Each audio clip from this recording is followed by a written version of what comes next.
Once again, my name is Jen Turtschanow, CEO of ARINGO MBA Admissions Consulting, and we help applicants get into top MBA programs across the globe with what we call our full school package. And so we would love to help you.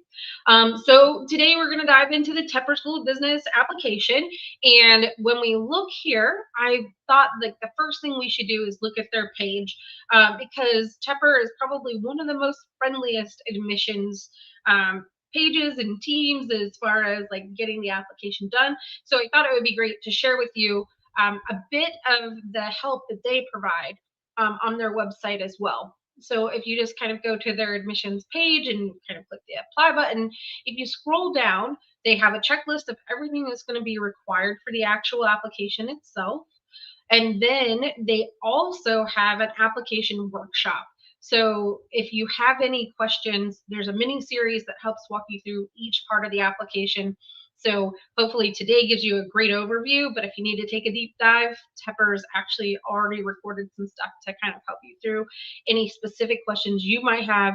And then again, they're pretty awesome at like answering emails and such, so you can always reach out to their admissions teams with your questions. All right, so as I mentioned, they have a lot of help here, special instructions and such. So we'll dive into the actual application itself. So I already started an application for today. So you'll see some stuff is already pre-populated so that we can continue on our journey. So they'll give you a brief introduction. And the thing I like about this application specifically is, again, they're going to give you a lot of help and a lot of personality. Like, how many MBA programs are going to put like PS, in case you're wondering, it's only going to take you 30 minutes to complete most of this. So obviously you want to be a little bit more prepared than submitting it 30 minutes before the deadline, but it's good to know that you don't have a very intensive process to go through as far as the application portal. And sorry, just to mention again, if anybody has any questions, please, post them here. We're happy to answer them. Alicia's going to be moderating and sending those questions my way as we go through. So welcome any questions you have. So you can go through and kind of read a little bit more about, the introduction, obviously. But then as we jump in, you'll see that they're going to ask you which degree that you're interested in applying to. Hopefully we're in the right spot and you're on the right bus of applying to the MBA program.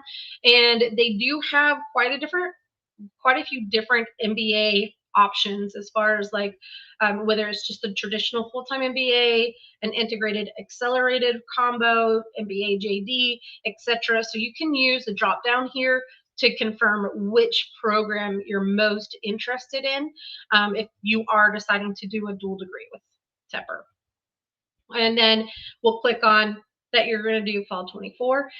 Interesting story is that right now only round 1 shows up on this toggle. I'm imagining that this changes per round and that once the round 1 deadline disappears, it'll go into round 2. But we'll see how that kind of all changes. But I would say, obviously, like if you're applying after the round 1 deadline, that go ahead and come back and change that toggle. If you're not applying during round 1, change it to round 2.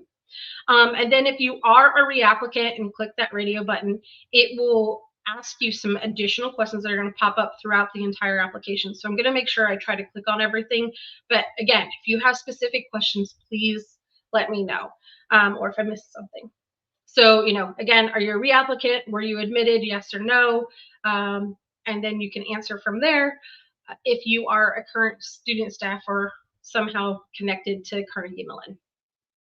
Then we'll go into the personal section as it saves my information. And again, 3 minutes to get this done, right? Maybe it should be a race.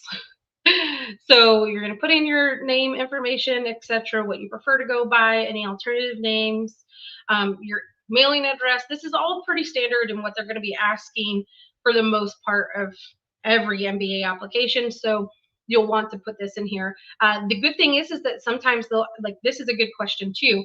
You'll want to answer this as truthfully as you possibly can, because They may have specific events or offer maybe even in-person interviews in your area. So you have the ability to go through this drop down and decide which location is best or most closest to you. And maybe they might have a specific event that would make sense to you. And then, are you located in the European Union? You have the opportunity to answer that question. Email address, they'll go through and confirm everything. Your telephone number. So this is the number that they're likely going to call to say, congratulations, you're admitted to Tepper, or hi, we'd like to ask you a specific question about your application that we didn't find, like we have an issue, and so we're trying to figure things out. So then beyond that, biographical information about how you would like to identify, you can determine that and feel comfortable in answering this information as much as you feel comfortable doing. And this is, the great part about an MBA committee or, committee and MBA program is that for the most part, they're super inclusive. And so anytime that you share this information, it's not necessarily to publicize it, it's to get to know you better. And if there is somebody who maybe also identifies in the same gender identity as you that maybe isn't as common, they may connect you with a current student to help you with, wondering what that experience might be like on campus, to help, clear up any misnomers that you might have about your experience there, or share or answer any questions you might have. You also have the ability to kind of answer if you are part of the LGBTQ community. Again, this is another opportunity for you to be able to answer that. And they would also send you more personal information around that. And so then your birth date, don't look at mine and the year. I can't believe I was truthful on that. Okay, have you lived or worked outside of your home country? So if it's yes, sometimes there's not a drop down, but it's good for them to know that information. And how many languages do you speak? So if we put 3, that's helpful. A lot of the times, we try to figure out how do we get our resume down to 1 page, and sometimes it can be as simple as, do we really need to include that you speak English, French, and German? And this could be an opportunity for you just to share that you do speak 3 languages and not be so worried about, oh my gosh, do I have to have all of them on my application, or is it okay just to include it somewhere in the application form? Then they're going to ask about your citizenship and where you're from. This obviously starts to add in some additional questions that might be part of this. So if you are a dual citizen, then they're going to ask you some additional questions about how you identify as Hispanic, Latino, and then which race you have. And then the next thing would be your resume. And so it says 5 minutes, but remember, it's going to take you a lot of time to put together your actual resume. So just know that, it's not going to Hey, Jen, quick question on the last page. So I know that a lot of applications, they have some kind of section where it's like, if there's something you didn't cover, you can write it in this open text box. Is that in a different section for Tepper? And I know you touched on this a little bit, but the stuff about the languages, if you lived abroad, would that be appropriate information to put in that box? Ooh, good question. So that would be a great thing to put in that box if it's not asked somewhere else. When we go through, there may be a question like that potentially. But if not, you could definitely use the additional essay if you felt like it's worth, if you speak 5 languages because you split your time between, I had a client, last year, I think she lived somewhere in Europe, somewhere in the Middle East, and was actually born in the US. So she has all these different identities and spoke 5 different languages. So that's definitely something very interesting to share with the committee, and it's definitely worth an optional essay. But if it's, I took German and Spanish in high school, maybe not worth, right? So we can always kind of make a judgment call on that. All right.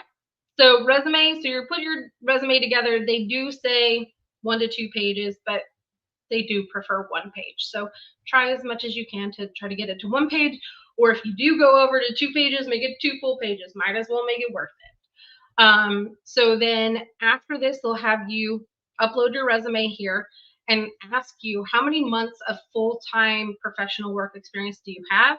And so this is always like a fun math moment of like, wait, from here to here to here to here. So, be as accurate as you possibly can, and you want to leave out any work gaps. And this is another opportunity where you might want to address this in the optional essay or additional essay, to be able to say, you'll notice on my resume that I have a gap from, January 2020 to January 2021. COVID was really intense in my hometown, and all work stopped. So during this time, all my efforts were directed towards like triage of COVID, or like tell them a little bit about what happened and why you maybe had that work gap. Then they do ask for your LinkedIn profile. And so, Alicia, I think that we had this question on another session about like, what if I don't have a LinkedIn? Should I create one?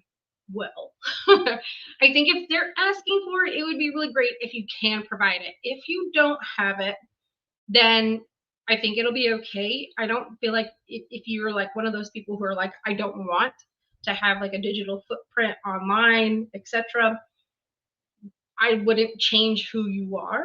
But if you're somebody who's like, I just really haven't kept my LinkedIn updated, just take your resume, cut and paste the different work periods and descriptions into LinkedIn and give them this additional opportunity, especially when it comes to extracurriculars.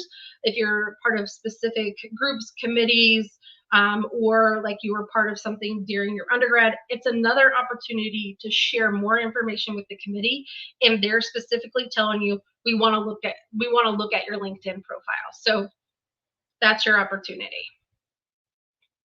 All right, so moving on, current employer. So I know that it's a very exciting moment for Tepper to put this here, but are you currently employed full-time? Yes or no? So they'll ask you, who your current employer is, and if you change it to no, they want to know your most recent. So if you're self-employed, which is a cool, like not all schools actually like want to know this, so it's really neat that they have it on here. They do ask that question so you can add that to that profile specifically to your resume and know that it'll be flagged as an entrepreneur or self-employed as a consultant or etc. So this is your opportunity to include that. So again, they're going to want to know about your employer, your title, most recent position.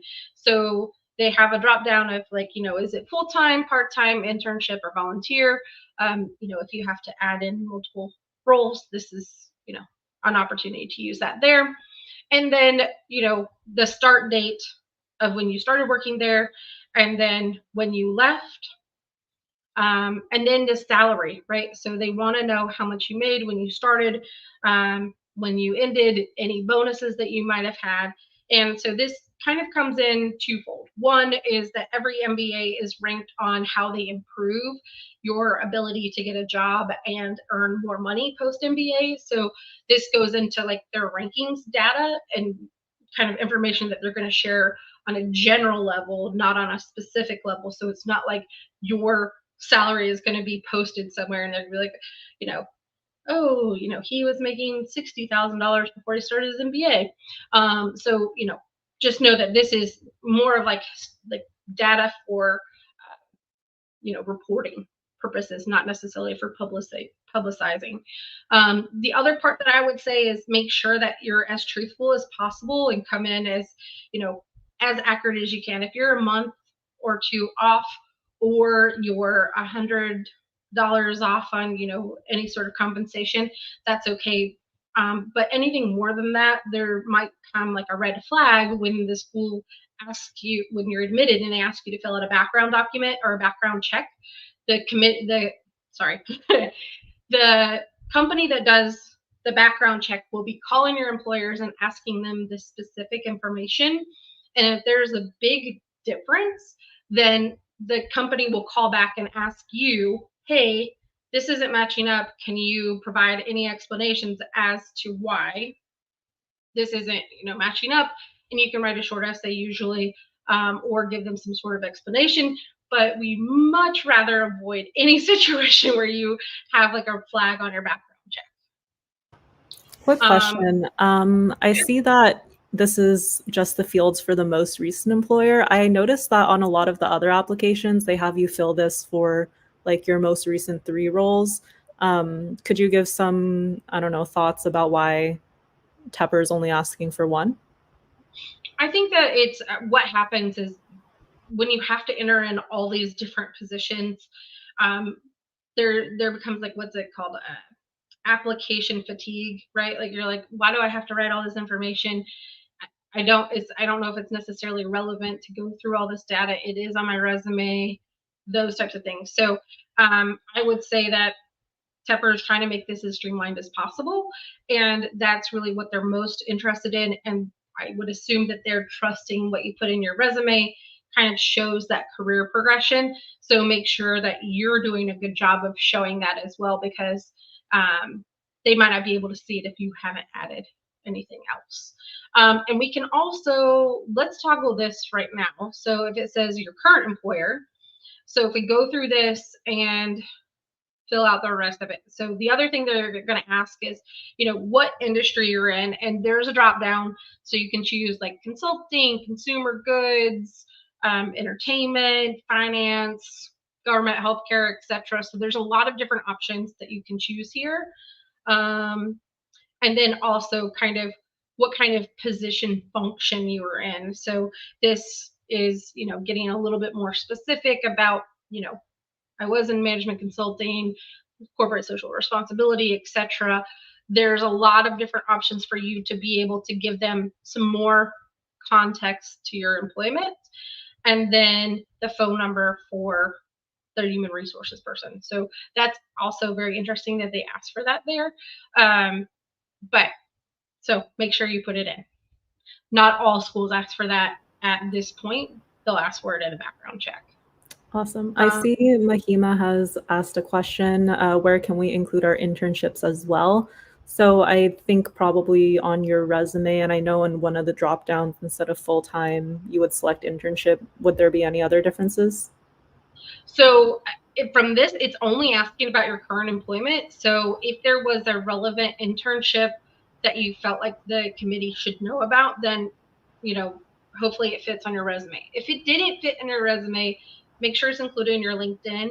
And then if not, you can always include it in the optional essay or reference it in your essays themselves if there was something significant that happened in that internship itself.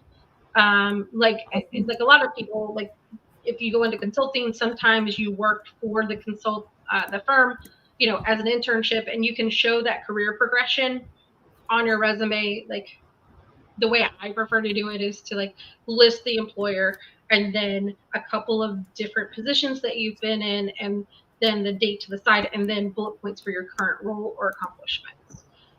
If you don't have a lot of space, but I think you can always include it on your resume if it's career progression within a company that you're including on your resume. Perfect. Okay, so we've gone through your current employer or your past employer, one past employer. So then it'll ask you about sponsorship for your employer, and then what kind of sponsorship, or like, are they, asking you to return or not? Typically that's going to be yes. And beyond that, like, are you sponsored by another organization? And then they want you to answer who the organization is and what kind of scholarship they're going to be providing you. So if you're part of the military or you previously served, they're going to ask you about your military service, and if you're going to be using any sort of post 9/11 GI Bill or any sort of benefits to cover the cost of tuition. So again, this becomes like a little bit of twofold. Is one, it's great to share your military experience, especially if you run out of room on your resume, but then also they will, if you check this box, then they're going to also connect you with the veterans office on campus. And this is, kind of somewhat generic across all MBA programs, is that, if they do ask about your military service, they're usually going to connect you with the veterans office on campus and give you yet another resource for getting to know not only Tepper, but also Carnegie Mellon. All right, So now moving on to organizations. So there are specific kind of, I want like AmeriCorps, Peace Corps, like those types of nonprofit work are also kind of considered special organizations. I don't think anything will specifically happen if you check them, but sometimes that also will lead to application fee waivers. So usually this is, if you check it here, then they may offer it at the very end when you go to submit your application and the fee. And then if you are part of any of these specific organizations, this is something you definitely want to include in this application, because it will also help earmark your application as coming from one of these. So Access MBA is like an organization that sometimes does offer some sort of scholarship or pre-MBA career process. Forte is focused around women in business and allies. Management Leadership for Tomorrow and the consortium both work for minorities that are part of applying to MBA programs, military, and then military vets. So if you're affiliated with this gives the committee yet another opportunity to see something that's unique about your profile. And then from there, if you're in any specific organization, again, this is another opportunity specifically with Tepper to save room on your resume if you don't want to list all the organizations that you've been a part of, especially if they're generic memberships versus like having a leadership role or a board role.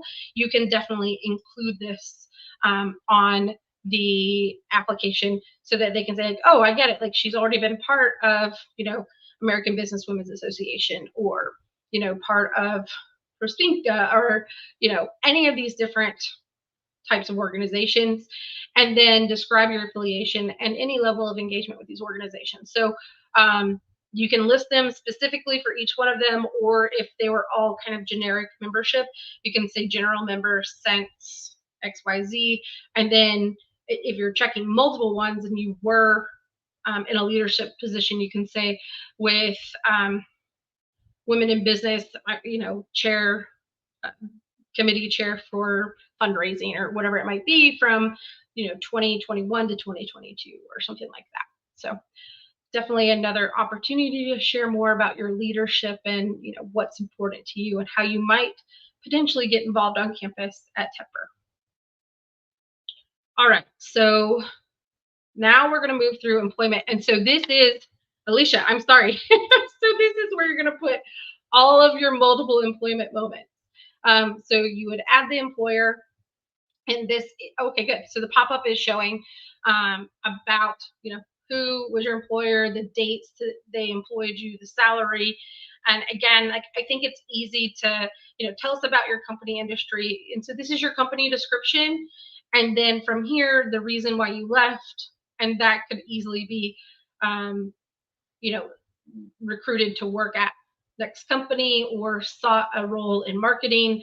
Any reason that you can kind of give as far as the transition from one role to the next is helpful for the committee to get to see your career progression and understand your story better. I had a mentor tell us about like getting from, when you graduate from your degree to when you get to like your ideal career is never like a straight path, and you have to sometimes like navigate your ship and go into different ports and stuff like that, and those are all part of your journey and who you are. And so this is your opportunity to say, like, I was seeking a new role in marketing or a new role in management or something like that, so that they can see like, oh, they wanted more, they wanted to build their career, and I can see that from reading these explanations.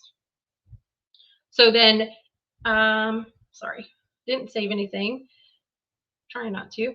And they are asking you to enter, sorry, and I was just double checking that they didn't have any specific, they didn't have a specific number. So this is kind of up to you if you want to keep going from now back to, when you graduated, and that's really what they're going to be most interested in.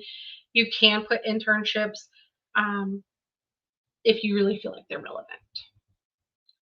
All right. Any quick question on not this section, but the one before. Kyle is asking if there are other professional organizations that we're part of but not listed in the long checkbox list that you had before. Do we just include those in the resume? Yeah, absolutely. I would definitely include them on your resume, especially if they're important to who you are. Again, like everybody's resume is a little bit different. If it was an internal club or activity, you can choose to include it in your employment, like one of your bullet points, led the CSR team or led the Habitat for Humanity, events or something like that. But you could also put it in, if you're lacking in extracurriculars, you could always put it as extracurricular down at the bottom if, in the separate section, if you feel like you need it. But if it's not included and it's significant to who you are, your leadership, or, speaking, showing more to the committee, then absolutely, definitely include it on your resume. All right. Oh, more questions? No, I think that's it for right now. All right. Thanks, Kyle. All right.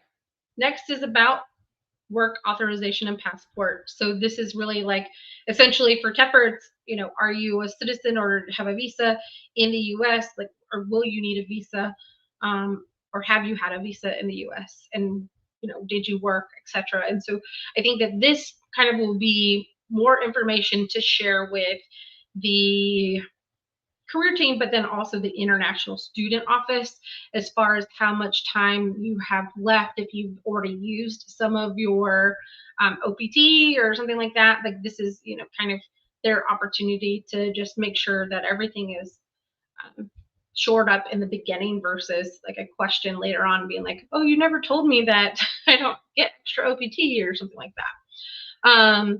So this is that opportunity to share this information and your passport and upload that for the committee as well. They do have a specific Holleran scholarship, so if you want to be considered for that, this is the opportunity to share more about who you are and why you want to be part of this scholarship. So would you like to be considered for it? You would upload your file here. And I don't know if they give any specific word count here specifically, but a maximum of 2 pages. So you can also look up more information on this on the Tepper website, and when it comes into the financial side of things as well. So if you want to look into this entrepreneurial scholarship, there's more information online as well. Well, I guess, and I'll also say this, is that if this scholarship does not specifically apply to you, you're still going to be considered for scholarships. So don't feel like this is the only scholarship, and if you're not an entrepreneur, you're not going to get scholarships at Tepper. This is just one specific one that they include in the actual application itself. All right, so moving on to education. So it's going to say, have you completed your undergrad degree? And I believe that Tepper does require that you have an undergraduate degree, and then they'll ask you when, and I will not tell the truth here, where you graduated from. And this is not, it is a pre-populated drop down. So you do need to fill out the specific school that you did attend and be able, it should be in the drop down. If for some reason it's not in the drop down, I believe that there's some other ways to enter it and be able to make sure that they see who you are. So like IIT, no, Indian School. Yay, okay. Indian School of Management, no. Business. Okay, so, international database, and it should populate. If you have a problem, you can always reach out to the Tepper Admissions Committee as well. So choose your undergrad, what kind of degree it was. So if it was a BCom, you're totally fine. Enter your official major for your undergrad. So for me, it would be speech communications or engineering. And then choose a category for your undergrad, whether, again, which category this falls in. And then Is it from the US? Yes or no? So if it's a no, then they're going to ask you, was your final undergraduate GPA, what was it?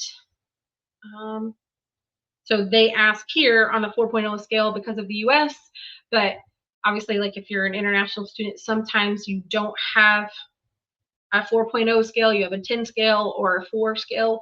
So this is the opportunity for you to share that information, and then also share it. Like, so if you got your master's degree or your doctorate degree, they give you an opportunity to add that again there. Did you attend high school in the US? I have no idea why they're asking about your high school, but if you did attend in the US, go ahead and add that information so that they have it. Family information. So again, a lot of this becomes a bit more statistical information that's generic versus specific to you. So the question about like if you're the first gen to attend undergraduate, then you can click yes, no, or unknown. And then the highest level of education that your parents did have. And so again, this goes back to more statistical information for Carnegie Mellon specifically about like how many first gen students they have, especially that are getting graduate degrees. And then have you taken a college level calculus course? So I specifically had checked this no box so that we can kind of address this, that, you know, Tepper has been pretty upfront about like, they do want you to have calculus, but if you haven't had it, it wasn't part of your curriculum, it's okay. They have like a fundamentals course that you will need to attend prior to the program actually starting. I assume it's a, you know, tacked on a day or two before orientation begins to help make sure that you are ready for the level of math that is required in the MBA program. So I don't want you to feel scared of like, oh gosh, like I don't have it and I can't apply to Tepper. You can. Just checking the box helps them become like a little bit more aware. And I don't think that this is going to impact you in your their decision as to admit you or not. It just gives them a little bit more idea of, you know, do we need to provide some additional education if they attend the program. So it's more of like they'll pull a report and say, all right, we have 15 people who said that they don't have a calculus course, that we need to have them jump in and be part of this, you know, part of orientation or whatever. So, all right, so student conduct. This is, you know, kind of interesting that they ask, you know, about your academic discipline if you've been dismissed from school, whether that's academic probation or actions or behavior, and then have you been convicted or pled guilty to a crime. So I have a lot of people that ask this question. So sometimes like they'll say like if it was not a felony, then you don't have to include it. If it was, you definitely need to include it. But just because you answered yes doesn't mean that you're not going to be able to attend or you're not going to be admitted. I would say to absolutely try to be as truthful as possible to your knowledge so that whenever the background check goes through, you don't have any red flags. And again, like there's plenty of students who have maybe had like something happen as far as like a, and I hate to like act like it's popular, but I have had a few students that have had like a DUI, and that's not something that's going to bar you from getting your MBA admission, like your admission to an MBA program. Maybe continuous ones or something like that might be a little bit different, but some of those infractions aren't as big of a deal for an actual MBA program, but they do want to know about them. How are we doing, Alicia? Any questions so far? No, I think it's clear. Okay, awesome.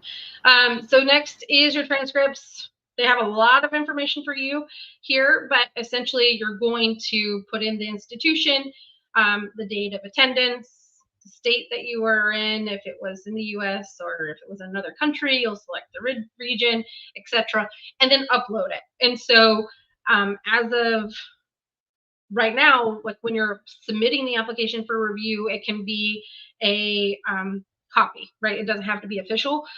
Once you get admitted, you do need to have official sent to the school. So they'll tell you there's like a little paragraph about this here, but essentially if it's something that shows up on your transcript, this is another big question I have a lot, Alicia, is what if I went to get a study abroad? So if it shows up on your parent, or what I say, your main university's transcript of like study abroad at London School of Economics, then you need to get your transcript from them as well. And unofficial is totally fine in the beginning, but then they'll eventually need it officially. And I know that there are some people who have some hard times, like with schools closing, changing, transitioning. If you have specific questions, you can always, again, reach out to Tepper and they'll direct you in the right way to figure things out. All right, so waiver. So this is something that's unique about Tepper specifically, is that they are offering a waiver this year. And so again, they have a video that's all about this and like who should or shouldn't request a waiver. But essentially, you'll submit your waiver request on this page, and essentially they're going to give you a little bit of direction that'll be granted on a case-by-case situation. And then if you're granted the waiver, it does not signal that you're definitely going to be admitted, but it definitely says like, hey, we believe you have what it takes. And they may require you to do a class later, again, almost like that calculus class, or they may ask you to do MBA math or something like that. So just know that just because you got the waiver doesn't mean like it's the end all be all that you're going to be admitted now. All right, so this is kind of how you apply for it. Are you applying for the test waiver? Yes. So here are the things that they're going to need. Essentially, any supporting documentation that you want to share about your transcripts of like, I've taken, I'm a computer science major and had,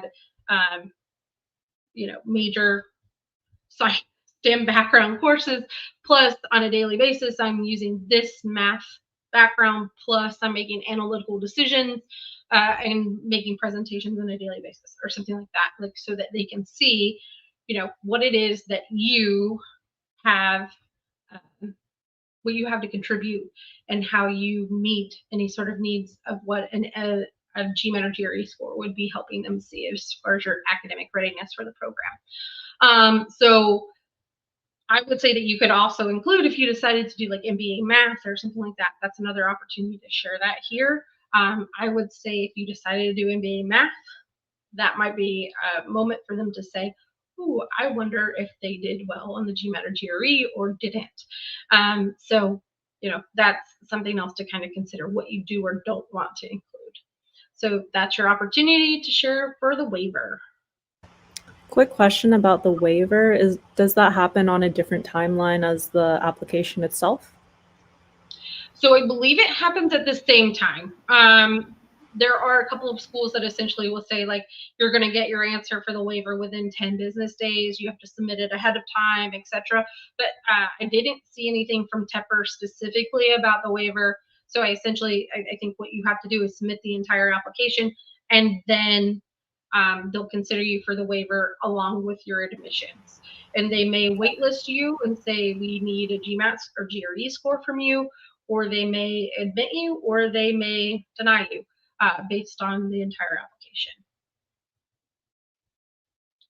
All right, so now yet another fun and exciting, unique moment for Tepper is that they do require a video essay. So they give you 2 minutes to respond to the question is essentially is like, what's your post-MBA career goal? And they want it to be a conversation. They don't want it to be rote and rehearsed and, very, very structured and not who you are. Smiling and being present and being part of it is another opportunity for you to show who you are. And so, they want you to get comfortable with the camera. They give you some opportunities to, actually, try out the system and make sure everything's set up. And then they do give you 3 attempts. Your 3rd attempt will be recorded if you do use all 3 attempts.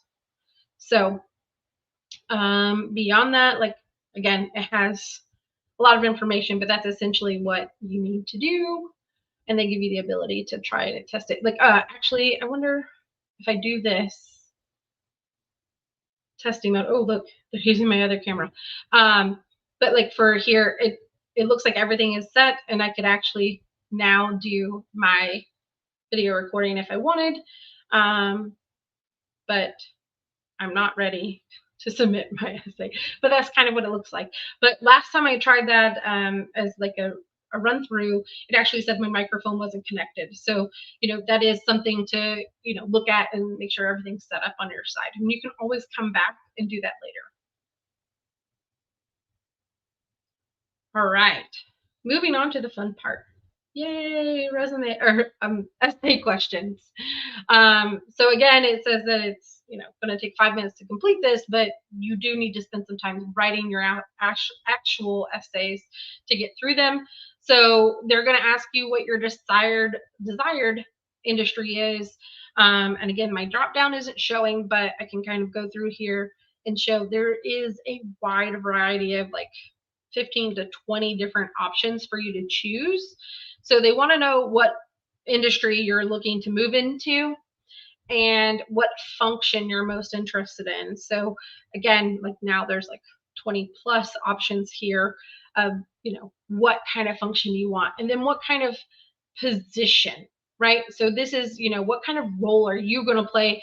And what I've chosen, technology and entrepreneurship, is, I want to be a co-founder of a game-changing tax company or something like that. I can't even make anything up today.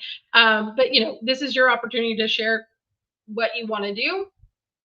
If you want to be a consultant, you can put, consultant obviously in there. It's okay if it's like the same as like the function itself. That'll be okay there. Okay, so MBA essay. I'm not sure, Alicia, if they did a walkthrough of the essays for Tepper or not.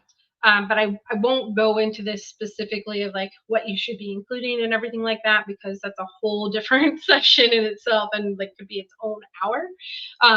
But just knowing that, they're looking for you to talk about a time when you experienced or created an inclusive environment and how you will use that experience to help the members of the community reach their full potential. And so just a few tips on this is that, it can be personal, it can be professional. Again, I technically wouldn't go before college. Like it needs to be during college to now for the most part, just because it's, what happened way back when is probably not going to be as impactful as what you've done as an adult, unless the story starts when you're younger of like, I always knew that I thought differently, and I didn't realize what that meant until I got into college and recognized that I had, I was on the autism spectrum, or that I have ADHD, and I learned how to cope with that. And so one thing that I did is use my coping mechanisms to help my friends do better during their academics. And I've passed these skills on in my workplace as well by creating a group of X, Y, and Z, right? So I totally just did that same example, but like that's the only time you should go back that far, right? Like as if you like have some sort of story that starts with like a sentence or two about something before you were actually in college. And then the optional essay is another opportunity for you to share anything that the committee doesn't know about you yet, or that answers a gap in your application. That could be, if you weren't working for a certain period of time, if you your grades weren't optimal, explaining the situation. I think like if there was, like I did start my own business when I was, in college. We sold t-shirts. It was really great, but it was short-lived. So, like this is my first attempt at entrepreneurship or something like that. Like if you feel like you haven't been able to share something about yourself, use this optional essay. They don't want just fluff, so don't include something that's not relevant.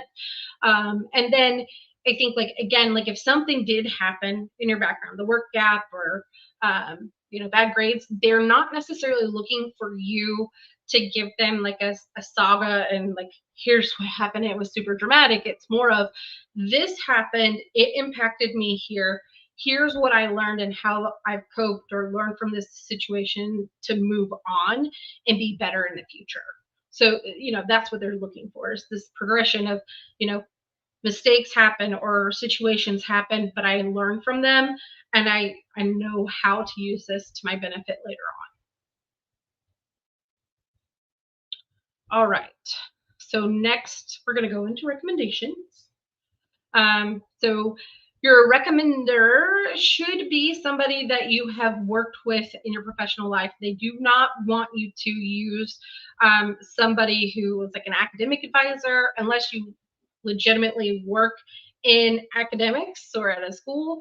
Then it should be a professional reference. And so essentially you're going to put in their name, information, and their professional organization and title, industry that they're in. Again, there's a drop down, and the relationship. So were they an advisor or mentor? Again, not the best option unless they also supervised you. Business partner, investor, client, colleague, direct report, supervisor. They give you a lot of options here. So you can kind of put them in here. And if there was somebody else, so I had a gal who was part of a family business, and everybody who was like running the business themselves was part of her family. And so you can't, they ask you not to use somebody who's related to you.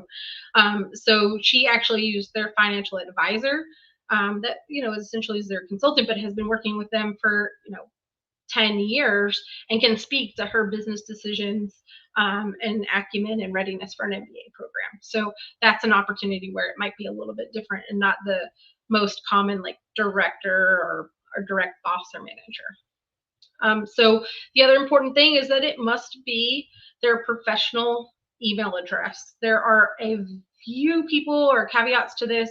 Deloitte is a specific one in the military. They don't accept outside organizational emails. So that is where it would be an exception, and you can actually contact the admissions department at Tepper and ask them what to do. But essentially, if you're using a non-professional email address like a Gmail, Hotmail, Yahoo, you shouldn't be unless it's an exception to the rule. So then once you complete this, it will send over the waiver, or sorry, the LOR request to your recommender, and it'll take them about 30 minutes to complete the recommendation. They do take the GMAT common letter of recommendation. So that's another great opportunity if you're applying to multiple schools for the recommender to not have to write this same essay or same recommendation over and over and over again. So definitely utilize that to your benefit if you are applying to multiple schools. The other thing I would say here is that a lot of clients are confused about what this means, right? I waive my right to access this report, or I do not waive my right. So essentially what happens, and it explains it a little bit in this paragraph above, but anybody can always access their educational record. So let's say that you were not admitted to the MBA program. Technically, if you did not waive your right to see this report, then you could go back and see your letter of recommendation, which keys the writer that you are like, you feel like your decision for admission hinges on what they write, or that you may retaliate. Like it feels like so silly to kind of say this because hopefully it doesn't happen, but I know people who really felt like they were the most amazing applicant for an MBA program and they didn't get in, and they kind of pinpoint it specifically to this letter of recommendation. I really hope that nobody's in that situation, because hopefully you're choosing a recommender who is going to be supporting you. And the way that you do this is you first ask the recommender, hey, I'm going to be applying to MBA programs and I'd really like to use you as a recommender. Can I take you out to coffee and talk about my career progression, and why I want to be in an MBA program and that kind of stuff. So approaching them appropriately and not just having the email sent to them and say, so-and-so is looking for a letter of recommendation, when maybe your boss is not super open to you doing that. So again, like typically I would recommend for our clients to waive the right to access the report so that there is no pressure on the recommender, but this is obviously up to you as to what you want to do and what you decide. All right, so now the next thing about the Tepper program is that they're going to ask you about common interests and, you know, what kind of student communities do you want to be a part of? And so by clicking these boxes, you're definitely going to show them like a different part of who you are. And then they will send you targeted emails specifically to that audience.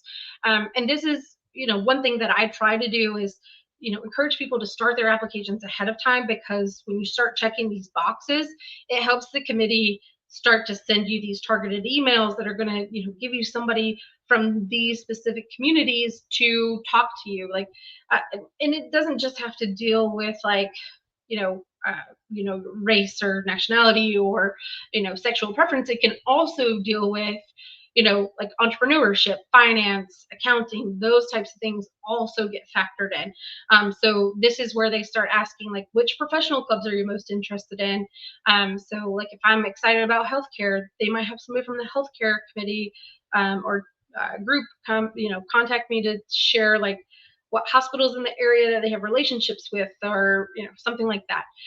So they also want to look at other clubs and opportunities. So sometimes in other applications, we'll have candidates kind of fold this information into their essays, but because Tepper really only has like a video essay and one essay, like written essay, you know, this is their opportunity for you to express this desire to be part of these different clubs here. And then you can also include any other clubs that you're excited about. And then next is like, do you want to be opting in for emails and text messages? Obviously, if Tepper is one of your top choices, you would want to opt in because you want all of the communication that you can. And then beyond that, they're doing again like what we call market research and trying to figure out, you know, what other schools are you applying to, and this helps them with deciding, you know, am I like, who are their peer schools, who are we competing with? So like typically if you're applying to Tepper, most of the time you're also applying to Cornell. Like these two are like kind of like neck and neck between rankings and like people deciding between the two schools. Another one that, you know, typically is kind of grouped in here is like Macombs. So, you know, this kind of helps them decide, like figure out like who else are we competing with. But, you know, if you are not, if you're choosing somebody else, it's totally fine to include it. Like another one would be UCLA could be a really great other option if you're interested in tech and being part of, you know, that community.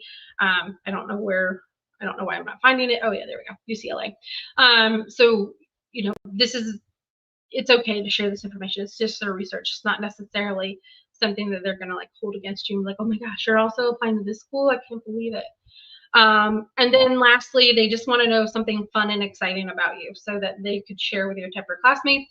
So I assume that sometimes this will get used during orientation, or even as part of like your, a lot of MBA teams also host like what's called countdown, like before you actually come on campus or before you start the program, they might invite you to campus. So they might use that as part of like an icebreaker or something.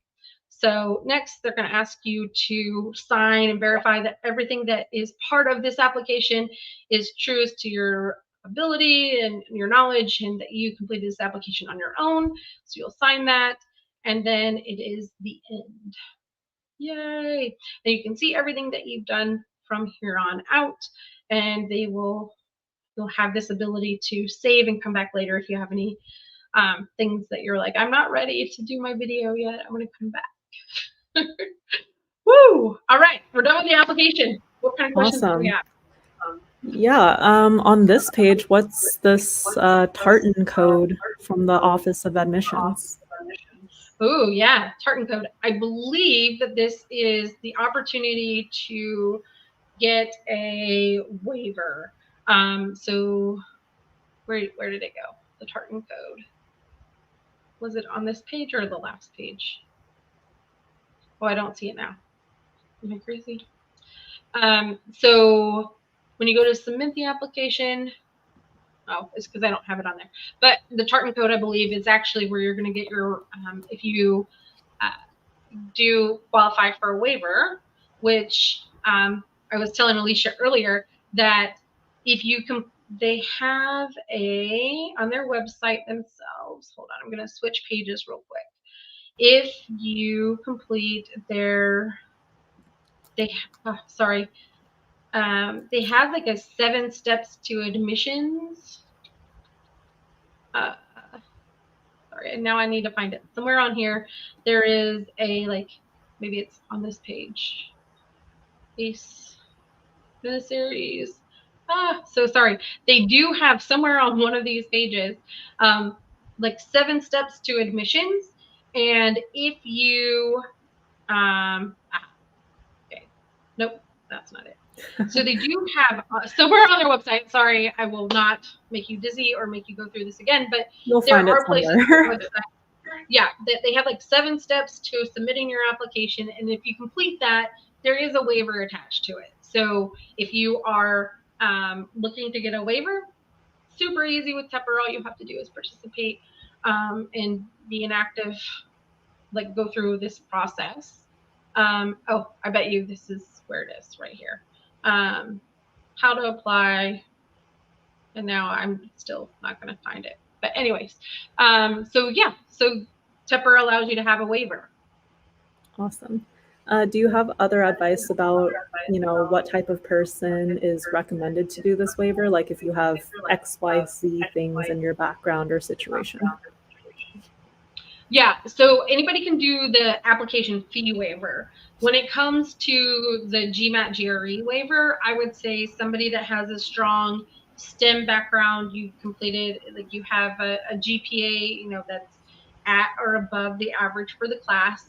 And then you have like classes that coordinate and grades that coordinate with, being proficient and academically ready for the quant and verbal side of it. The MBA program, but then also if you have completed like the CFA, CPA, like any of those certifications, those definitely will help.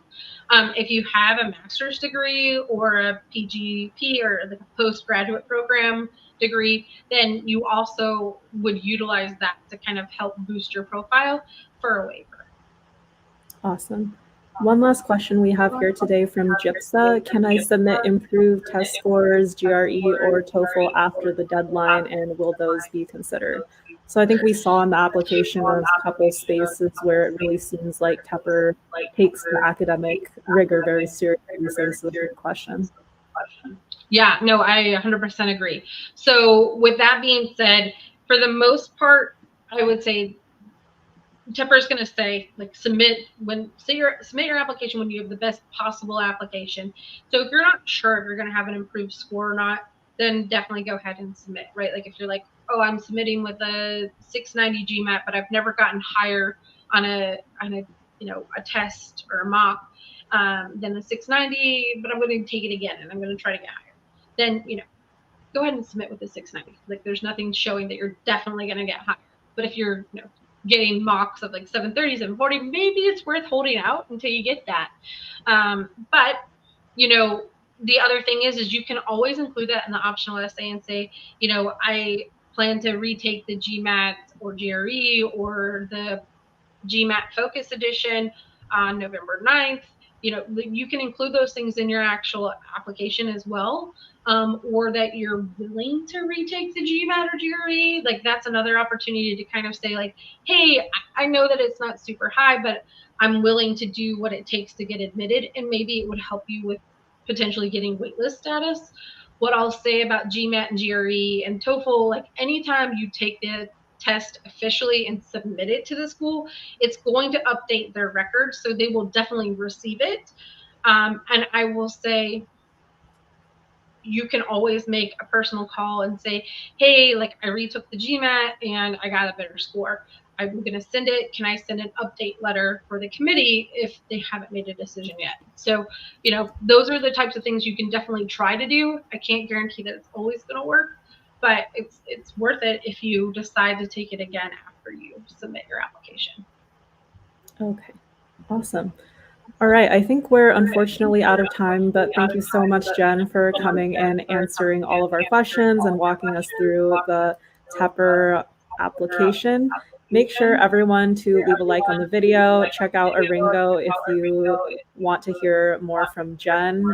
Anything else you want to say? No, thank you so much. If you have specific questions, I'm always happy to answer them. You can email me at jenniferc@aringo, or we can always, you can register on our website and I can get to you that way as well.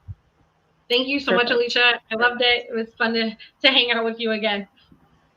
All right. Thank you everyone for coming. See you guys next time. Bye. Bye.